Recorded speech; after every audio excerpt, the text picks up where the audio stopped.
Hello, everyone. Darrell Owens, Legacy Maker Sports Network, and you are here for another episode of Green and Gold Over Everything, episode 17, and we're this close for more playoff football. I didn't know if this was going to be our send-off show this week, where we say, "Hey, this was the Packers season, and this is what we're looking forward to next year," and then we probably wouldn't see you guys for a couple of weeks as we get ready for the draft and all that stuff. But haha, that is not the case. We the Green Bay Packers found a way. They found a way. And my boy, Randall Burns, is joining me today. And we're going to go ahead and talk about this Packers 49ers game. No one saw it coming. Still, a lot of people are shocked. We may have been shocked a little bit ourselves, but we get a chance to talk about another Packer playoff game this week. Let's go ahead and get into it. Green and gold over everything. Episode 17.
Well, ladies and gentlemen, we are here for another episode of Green and Gold Over Everything. That amazing intro. I got some hyping myself up a little bit. It's going to be tweaked next year. Why? Well, because we got a lot of highlights from this season that we're going to have to put into that bad boy because it's the love era. But with that being said, once again, everybody, thank you all for tuning in. We bring you episode 17. It is divisional playoff weekend. I got my guy with me, Mr. Randell Burns, joining me today. Randall, we're here. Very surprising, but we're here. Draft and develop forever. Goot is a brave man, a courageous man. I won't be like Goot, man. He got that old ass man up out of there, and he just brought in another Hall of Famer. And we just need Jordan to stay healthy. Just stay healthy. That's it. That's it. Just stay Got to make sure that. Got to make sure that. Look, here's the thing: the way that offensive line has been playing, and the way they've been keeping them upright, that could be a very good possibility. Shout out to the O line. I don't think they've gotten enough love this year. No pun intended. But they have really shined. We had early problems in the beginning of the season. The whole Bakhtiari thing was a whole disaster. And now they just seem like they play so well together. It's a very beautiful thing to see. But with that being said, we are here to bring you recap of last week's game, of course, and then we're going to talk about, well, by the time this bad boy air, today's game. So, but also shout out to everybody last week. We had our best episode yet, most views and all that good stuff. So really appreciate everybody tuning in last week and, joining us for that episode. But with that being said, we're going to go ahead and talk about last week's game. The Green Bay Packers. No. You got to put the real score. But that's not a 32. It should be a 16. Yeah. You know what, though? You're right. You are 100% right. Now, technically 48-32, but Green Bay took out their starters. They took out the starters. And they put in everybody's, like, the guy they want to succeed, Love. They put in Sean Clifford. Oh, and he hold up real quick. All those people that were saying to put Sean Clifford in, leave. Yes. Y'all can exit. Get out. Get out. out. Get it. You don't deserve to be here. You dog this man. You're like, oh, he ain't ready. I'm like, bro, y'all ain't giving him no time. That's today's society, though, man. They don't give these guys time to develop. Now all of a sudden, people are looking at the Packers like, maybe we should do the same thing too. Nah, y'all ain't got the patience. You remember what Cam and Byron Leftwich said? He said, the backup don't look like you. They always want the backup. That's a good one. Cam said they have folks calling up the radio station talking about put Derek Anderson in. Cam said he looked at him like, what? He said even Derek Anderson was like, y'all on drugs? Why y'all putting me in again? Yeah. Look, why is this happening? Look, it is a thing. Love has done an amazing job. And what we got a chance to see last week was absolutely amazing from beginning to end. And I couldn't have scripted a game much better other than that moment that we did bring in Clifford and, that they got 2 more touchdowns. But I couldn't have scripted no better than that. When it was 48-16, I was blown away. Still to this day, I'm shocked that it ended up the way it did, Randall. And now you come into a game, 10 point, if I'm not mistaken, I think it's 9.5. It was like a 10-point dog at this point, pretty much against a really talented, San Francisco team that people see going to the Super Bowl. I'm scared. And to the point I might even watch this game. The history between us and this team is not good. Going all the way back to that Terrell Owens catch. Going back to Kaepernick. Going back to going up there with Aaron and just getting the dog mess beat out of us. Got more set out here going for 200 yards easily. I mean, how many times they go rush for 200 yards against us? That bothered me. Going back to 13-10, and we had that game in hand. Now, out of all the games we played against them in the last the 4 tries, that's the one that bothers me the most. When I go back and look at it, the one play, everybody said, well, what's the game changing play? When Mercedes fumbled that football, I knew. Because we were driving and it was 7-0. I felt like the way that game was going, the weather, we scored that touchdown. It was done. It's game time. Back, it was done. But from that point on, they never were able to get their footing again. It was the weirdest thing. I was like, you know what? They're letting them hang.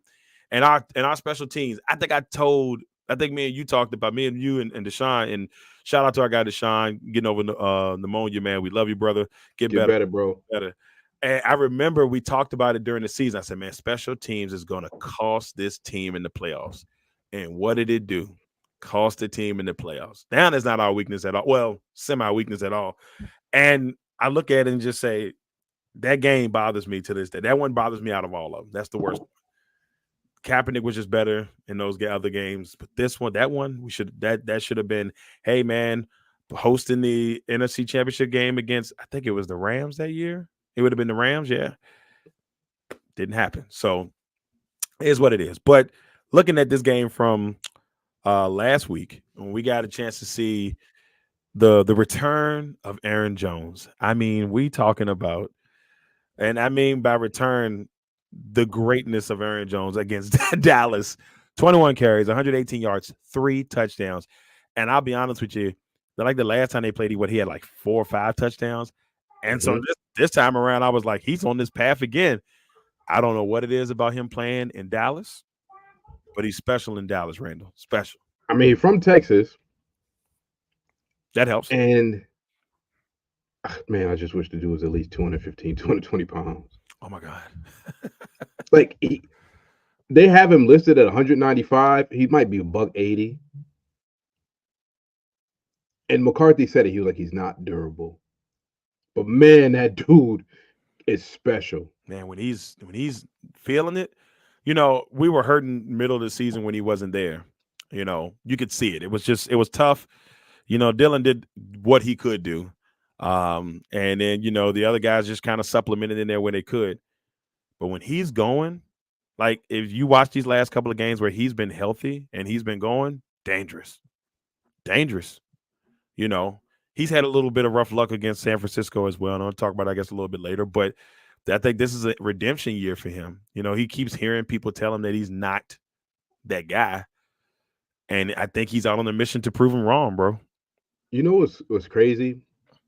When you look at how Goot has drafted, now that like I see the step back and see the big picture, you drafted a team to beat the 49ers. I Right. remember he talked about bringing in Preston and Zadarius, and he had said, and he didn't like specifically say the 49ers, but like, look, you have these teams that like to, use the tight ends. They have really big tackles, and you bringing in two guys like that, they can, set the edge and really match up and get containment on the running backs. And you draft a guy like Degar, or you draft a big back like Dylan because of how big their linebackers are and that their linebackers could do everything.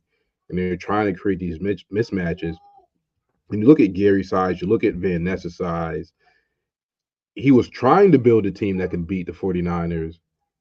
It just hasn't come together for whatever reasons. The guard didn't turn into the guy he thought he would be. Right. And now you have the two tight ends who, and then we talked about this off air, where we are 2 years ahead of schedule.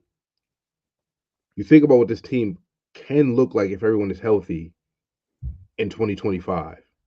Have like you have you seen some of the quotes Tucker Kraft gives about blocking? Yeah. Like he's like, I want to go out there and hurt somebody and put someone in the dirt. And we've seen him do it quite a bit this year.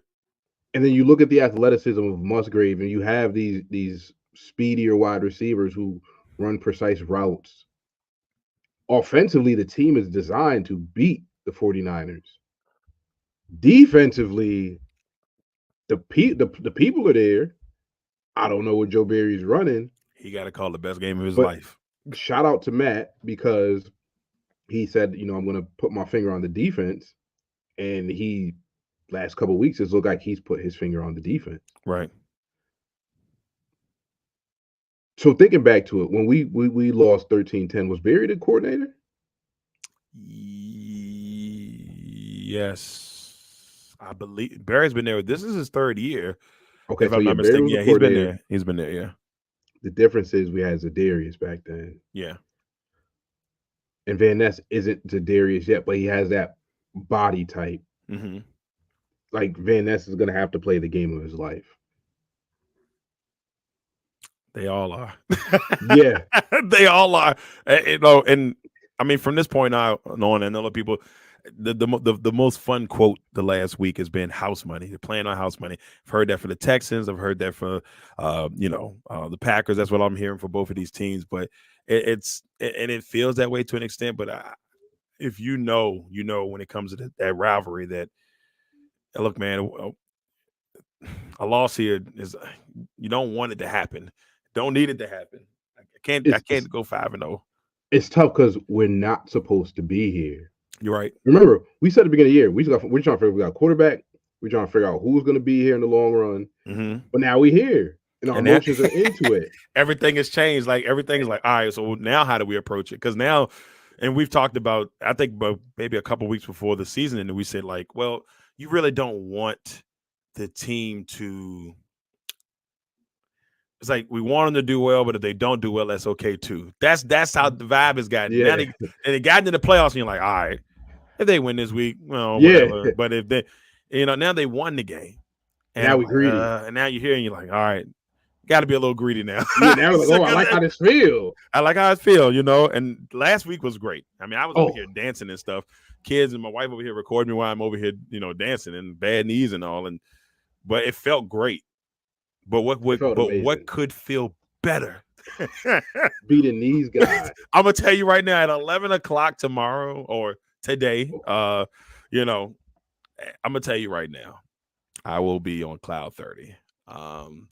If that happens, because the 49ers fans have been unconscious to a brother. The last 5-4 tries. So the last time they beat him was at 2002. So I want to say something real quick, and this is really off topic. I've been watching a lot of Bears media, and like us. Like I've been watching their high level 670 to score, their ESPN, and then their some of their like big time podcasts and then not so big time podcasts. There's a lot of people talking about they need to give Justin Fields another year. They need to give him more weapons. And Colin Cowherd, though, I don't usually agree with, made a good point. Jordan Love is proof that you need to move on from Justin Fields. Right. He's played for 3 years. I see what you are.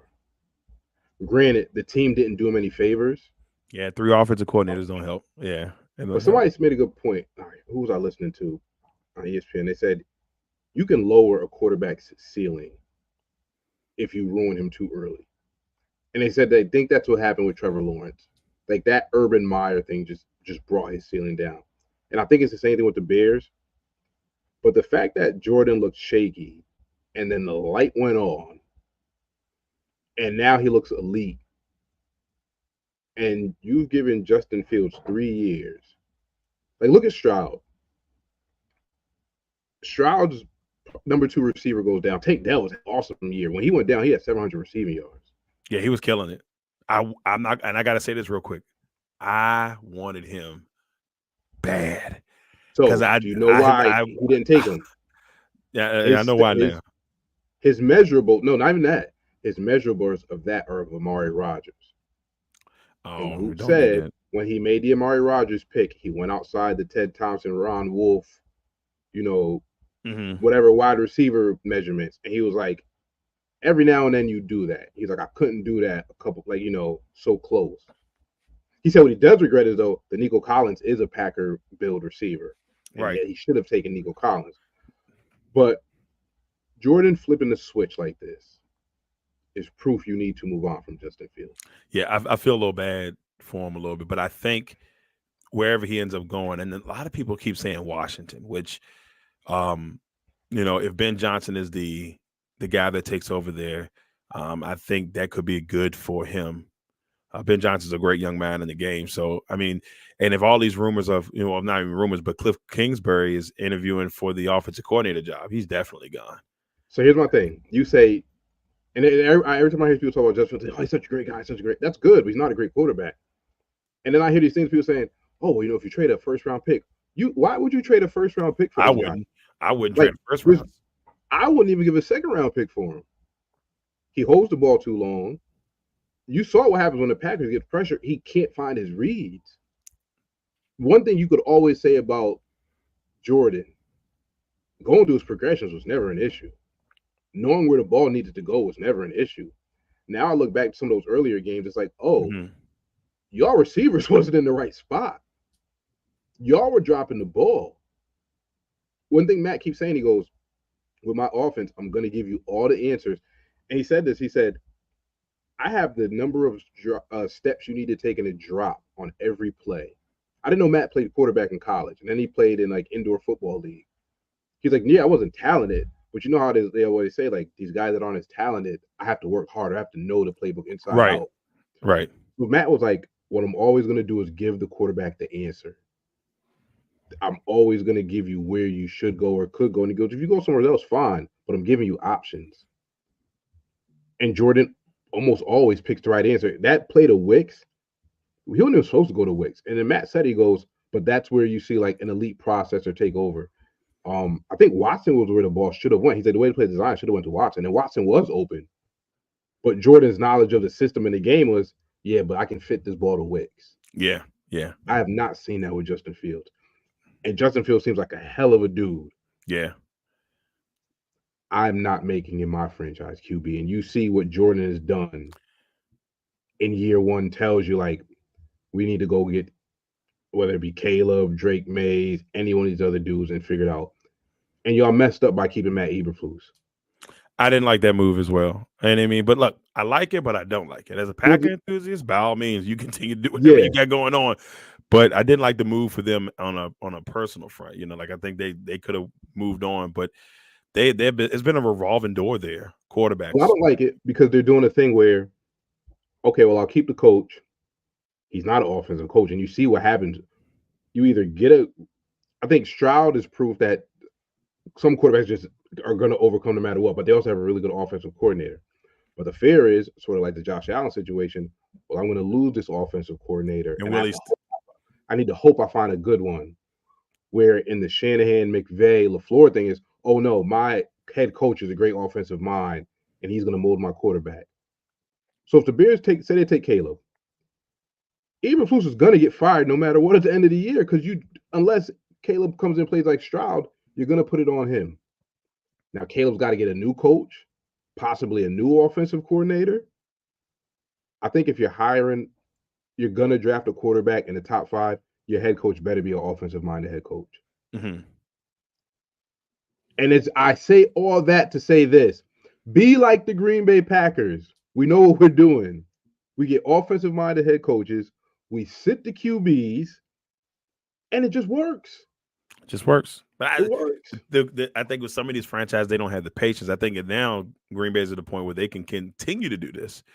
You said it on the other show, like, hey, a couple years, when 15, when Jordan in year 15, and we drafted him and sent him out to the Jets, but it makes a good point. I mean, it's all in the end, you want the team to be successful. I told somebody the other day, I'd rather the Packers, they always make fun of the Packers, you got, 2 Hall of Fame quarterbacks with 2 Super Bowl rings to show for them. I said, okay, I'll tell you about that. You have, yes, 2 Hall of Fame quarterbacks with 2 Super Bowl rings, 3 appearances total to show for. How many teams never been to the Super Bowl? Never. How many teams, Cowboys fans, they haven't went to the Super Bowl since the 90s. It's been 30 years and 30 years of Packer quarterbacks or whatever. Jerry is dying and begging y'all to make the Super Bowl so he can have that before he dies. Yep. And they said, no. You're gonna suffer. Just go die. You're gonna be 158, and it just won't even matter. And I think that's when people say that, I'm like, okay, you say whatever you want about that, that's fine. But I'd rather have the consistency of knowing that we're in the mix. And then, believe me, there's been some heartbreakers. Arizona, Philly, Seattle. I can go on. I'm not gonna go too deep. Arizona twice to make it worse. Yeah. But we've been through multiple just ugliness. But I'd rather be in the mix than being a Browns fan who's just starting to feel it, a Lions fan that's just starting to feel it. And to be honest with you, no proof that it's going to be continuous. Exactly. So that's the part. That's the part. With the Lions is, and that's the one we talk about. Somebody, oh, you guys need an owner. No, we don't. Nope. This is working just fine. Perfect. Look at how bad the Bears are run. Terrible. Look at how bad the Lions will run. Say they have 3 bad years. You know what's going to happen? Brad Holmes is going to get fired. Mm-hmm. Dan Campbell's going to get fired. If LaFleur has 3 bad years, probably going to be gone. Right. But I know that there's a brain trust and a system in place. And as much as people be like, oh, y'all still follow that Ron Wolf stuff, we're going to keep doing it till it don't work. And we usually keep coaches for a while too. And I've seen for 30 years that it works. Yeah. Like the one time we deviated out of his playbook with Mike Sherman, it worked for a little while, and they gave him GM duties, and it didn't. And then they said, nope. We go get Ted Thompson because he was a Ron Wolf guy. Mike Sherman. Then they went to Goot, a Ron Wolf guy, and they said, you know what? It worked. Ain't no reason to switch it up too much. Man, but all these other teams, like, if for as good as the 49ers are now, wasn't Eric Mangini a coach over there? Mangini was, I know they had Mike Nolan at one point, and then they had Thomas. Oh God, that's right, he did coach over there. They had a rough run.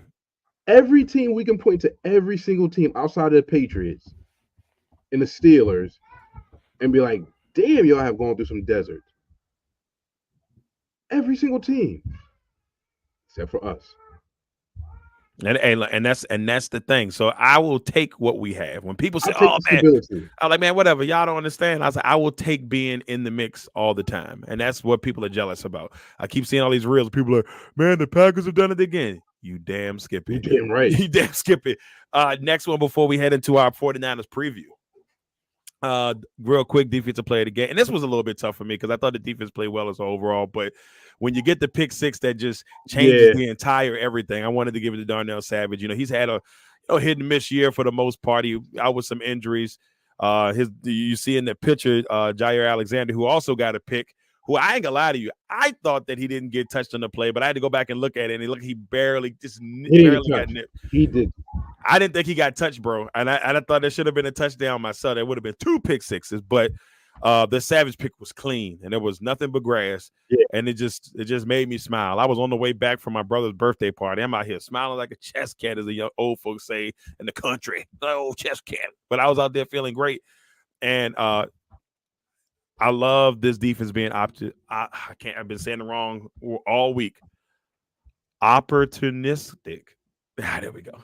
It's looking like that 2010 defense. If the pass rush can step up, it's looking like the 2010 defense, because that wasn't a monstrous defense, but they got a lot of turnovers. They got a lot of turnovers, and I think that's critical. That's going to be the critical part. Get those turnovers, and if they can do that, against San Francisco, I think we'll see the same thing. So, speaking of that, the big game, happening. It's going down. We ain't got no choice. 49ers hosting the Green Bay Packers, the 1 seed. All the expectations in the world going to San Francisco. Levi Stadium is going to be packed with red in there. There'll be some sprinkle of green in there. The Packers do travel well. So so they were monitoring how many tickets were coming from Packer fans, and 49ers fans have done a really good job of making sure we don't get those tickets. They're saying that it looks like the crowd is 97% 49er fans. That's insane. That's insane. So kudos to y'all 49er fans. Y'all making sure we don't show up. Yeah, well, I mean, and normally the Cowboys are like that as well. They're usually pretty good, but Green Bay was able to kind of get in that mix, So kudos to them on that. But even with that being said, a lot of adversity that is going to have to be, that they're going to have to try to, do something with here. And like you said, the 2006 year the 2010 year so far, and it's early, has a lot of similarities. I mean, I believe, if I'm not mistaken, that 2010 team was the first 6 seed to win the Super Bowl. And then now this Packers team, the first 7th seed to win a game, and it's a brief history, but it's the first 7th seed to win a game. Right now, there's a lot of pressure. There's a lot of pressure on the 49ers to perform here. And I don't think a lot of people will see that. They're like, no, they have to perform here. The Packers really, they want to win it, obviously, but it's not Aaron Rodgers playing this team. So if they lose, it's year one Jordan Love losing. You don't want to lose this game. And I mean, all year long, this 49ers team has been set to go to the Super Bowl. They've played well, except for when they played the Ravens. And so Green Bay has to find a way, man. What does Green Bay have to do to, in your opinion, to win this one? Like to go in there and shock everybody in Santa Clara and either go to Detroit or Tampa Bay next week? So all week I've been hoping that I get a ESPN alert that Brock Purdy has torn his ACL and Nick Bosa has torn his PCL. Wait a minute. Because outside of that, man, it just nothing. This is remember that movie Friday Night Lights? Yeah. You just saw Dallas Carter walking on that field. They was bigger, stronger, faster. It's what it feels like, man. Like I said, this team is 2 years away. It just feels like there's a nastiness on the defense that we don't have yet. And I don't know where it's going. It went out the door with Zadarius. As much as Zadarius had his issues, the nastiness went out the door with him. Yeah, still trying to find that guy. I think Douglas might have been the closest thing they had to it on this team. But that was all the way back in the secondary. I need that up front. You need up front. I really don't know what to expect in this game. I just don't want to get blown out. I keep telling people I need them to fight. And that's the biggest thing for me. I want to win, but I need them to fight. That's the biggest thing for me. So realistically, they have to play a perfect game. Mm-hmm. You look at how the Ravens beat them, and some of those picks were fluky. But you'd have I've seen a stat, or I guess if you're up on the 49ers by the fourth quarter, a touchdown, they don't come back. It'd have to be a game like last week. We got to jump up early so that they can't run the ball. and you make Brock Purdy have to throw it every down. Because, like we said it, he's a really good system quarterback, and there's no shame in that. Right. And people But he's want not. to make it. They want to make him out to be a Oh, bad thing, but it's not a bad well, thing. personally, I don't like it because we don't do system quarterbacks in Green Bay. We do elite. You uplift the system. Yeah. We don't The have no. problem is we turn these dudes into gods, and they believe that they're not only the system, they're the team, they're the city. Hopefully Jordan's a bit more humble, doesn't get to that, but He seems that way though. He really does seem like he's got a good like head on his shoulders. I haven't heard anything crazy. Maybe that's because he's still young. yeah, well, But we'll see what happens once he get his. Here's the other thing too, and I'm gonna touch on this real quick. I wouldn't mind the loss because if we lose, then maybe he gets $195 million contract. But if he wins, and yo, I'm his agent, a 200 piece baby at I am least. like, I want whatever Justin Herbert got Give me because that he now. hasn't done shit. And if he's won 2 playoff games, and Herbert hasn't won any, you got to give me that You money. got to. Especially when I'm second in the league and touchdown passes. And I forgot where he was. And he might have been second in both touchdown and yards. He was right there. So I'm I gonna make mean, you. Hey, just give me whatever Herbert signed for, but just add an extra dollar on it. that's all I ask for. Because I don't he want hasn't no done more than that. it. He's No, good. he's Don't get good. me wrong. But there have been way too many losses for that man. Mm-hmm. So that's the other thing where it's like, from a financial standpoint, it's like, maybe it might be good to lose. Just a little bit. But I it's crazy, I want to y'all. win I because don't.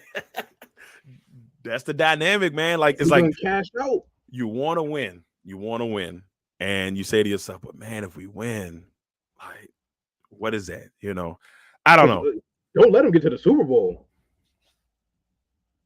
Because then it's like, well, you give me what Joe Burrow got. Yeah, you got, yeah. He about one way or the other. I feel like we definitely about to pay some money. That's about to happen for sure. Because if I'm Jordan, I'm like, hey, and I got both my ACLs. Joe Burrow don't. And my wrist.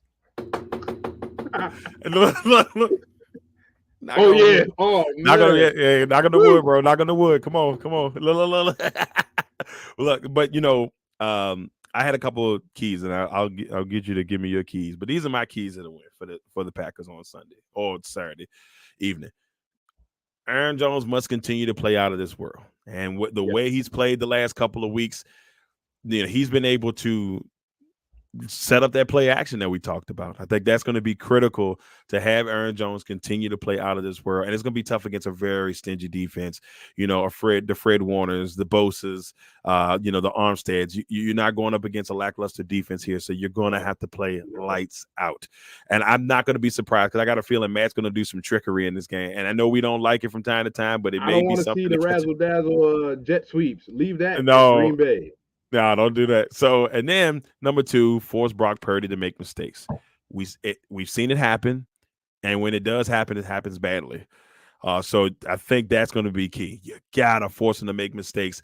Make them try to beat you throwing the ball. And number 3, don't let Christian McCaffrey go off. And that to me are the 3 keys on my end for the Packers to win this one on Saturday evening. Randall, you what are your keys to a Packers victory on Saturday? Christian Watson with a fully healthy hamstring. That'd be nice. I know he's not. I hope he's at least 90%. We got to be able to stretch the field. Like, there needs to be a threat that, oh man, these guys can go deep and hold up against that pass rush. I really believe if they can hold up against that pass rush, Jordan will be fine. Mm-hmm. This is one of those games where you wish Dylan was healthy. Because Aaron can't. Them dudes are big, man. Those dudes are big and fast, and I don't know how you run him 25, 30 times. Mm-hmm. So, like I said, play a perfect game. I'm just just stay competitive. Really, for me, just stay competitive. Don't go down ugly. Try to go in there and have a good show. Have some pride. As my homegirl covered my wagon, say, show some pride. And that's it. We didn't have high expectations for the season. Mm-hmm. We're here. Hope we do well. Go out, play hard. That's all. That's all I ask for. Yeah, I think that's what I want to see. Go in there, give it a good fight. Try to do the best you can on this one. And I think that if those things happen, either you go with some pride, you go back and say, hey, man, this team's ready for next year. If you win, and hey, expectations get a little bit higher heading into the next week. Um, I, I think for me, I just want to see a good game. And I want to see progress. We've been screaming progress all year. It's above the curve a little bit, but we're right there. We're right there with it. Another thing, credit to Matt LaFleur, man. I can't ever doubt this dude as a coach again. We thought he lost the team. Yeah. We thought people weren't going to respond. Nah, he knows what he's doing. Yeah. It's funny because I wanted to, and it's my fault because I meant to put it in here, but I wanted to show y'all the post game video of him talking to the team. And every time I hear him talk to the team, I just see more and more like them bonding and more of the team coming together as a whole. It's a different energy that I've seen from a Packers team in a while. Um, under him, and so it's a really really nice thing to see. They're really out there just playing playing their best football right now. Even after the rough couple of weeks ago against the Giants and against the Buccaneers, and even a little bit of struggle against Carolina, they showed up and showed out. So that's what I like that I'm seeing right now from them. So I'll ask you this as we close this bad boy out. Um, you know, you can give a prediction if you don't want to, because I don't think I want to do that myself. But just your final thoughts in on this game as we get ready for Packers and 49ers from Santa Clara. 40-16 49ers. You said 40-16? Jesus, 2 years Randell. away, man. 2 years away. Jesus Christ, Randell. Like, We come on, man. remember I how don't. we had that season where we're like the frauds? Yeah. They're not frauds. They're just this is like the freshman team going against this is the freshman team going against the Right. varsity. Right. Right. Right. This Right. is you look at guys like Debo and Ayuk, and I feel like the other thing too is they have to win it this year, or Right. because they're playing with fire. Say they get to the NC Championship and lose, right? Mm-hmm. At some point, Purdy's gonna be like, "You have to pay me." They've been getting away with not paying big money to the QB, Yeah, that's and gonna that's have when to you give get up. hamstrung. They draft really well though, but I want to see how they do when you have to pay, and you got to really start being a magician with drafting.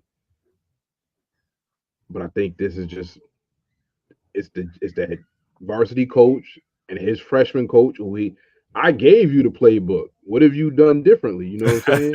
Yeah. Yeah. Yeah. We running the same thing, and I just don't think we're there yet. Well, for me, I don't want to give a prediction because I just can't do it with my heart. I did on one-on-one this week. I did select the 49ers to win this game, but it's more for me. For me, I think it's one of those things where, uh, like I said, I want to see them. I want to see them at least keep it close. So that's all I'm gonna ask for. Yeah, I got San Francisco winning this one, but not because I want them to. Just I don't. Are we there yet? And that's all I can really say. Are we there yet? And if we are, then great. If not, hey, we're still building. We're youngest team in football right now. So and that's the thing. We just 2 years away, man. 2 years away. If it's 2025, I fully expect to win. They have to add some nastiness to that defense, especially in. Here's the other thing too. Love Gary. He's not Max Crosby. He's not Aaron Donald. No, not at all. You, he gets a lot of like 2-3 sack games, so the numbers look better. I need that every week, man. Like, do you remember how Max Crosby just took over that game against us? He was everywhere. Crazy. Max Crosby's a monster. Absolute monster. I've seen teams run at Gary's side of the ball because they know he won't get there. We don't have that guy yet. And as much as I hate it when they would draft defense when Aaron was there, the only thing we need on offense is a running back and maybe another somebody on the line. Right. they need to get a game changer on defense. There's no Clay Matthews. There's no Reggie White. Hell, there ain't even a Kabir Bajabiamila. Oh my God, my guy! I forgot. Oh, There Kareem ain't an Aaron Abdul-Jabbar. Campman. Maybe Van Ness turns into Aaron that guy. Aaron Campman, toss back. I forgot about my guy Aaron Campman. Yo, there's no Gilbert Brown. That guy needs to be found, whether he's on somebody else's roster, whether he's in the draft. Mm-hmm. That guy that you look at the Packers and go, shit, how do we stop that guy? Right. Well, we're gonna see. Find him. We're gonna see. That's the key, y'all. That's the key. So look, y'all. Once again, thank y'all all for tuning in for Green and Go Over Everything. We'll be back next week. The question is, will it be our finale show for the season, or will we be getting ready for an NFC Championship game? That's what we'll find out next week here on Green and Go Over Everything. Once again, everybody, thank you all for tuning in. We truly appreciate it. Once again, shout out to our man, Deshaun Rucker, man. Get better, brother. We love you, man. Get better soon, man. Hopefully, a Packers win will make you feel just a little bit better. But for my boy Randell Burns, I'm Darrell Owens. This has been Green and Go Over Everything on the Legacy Maker Sports Network.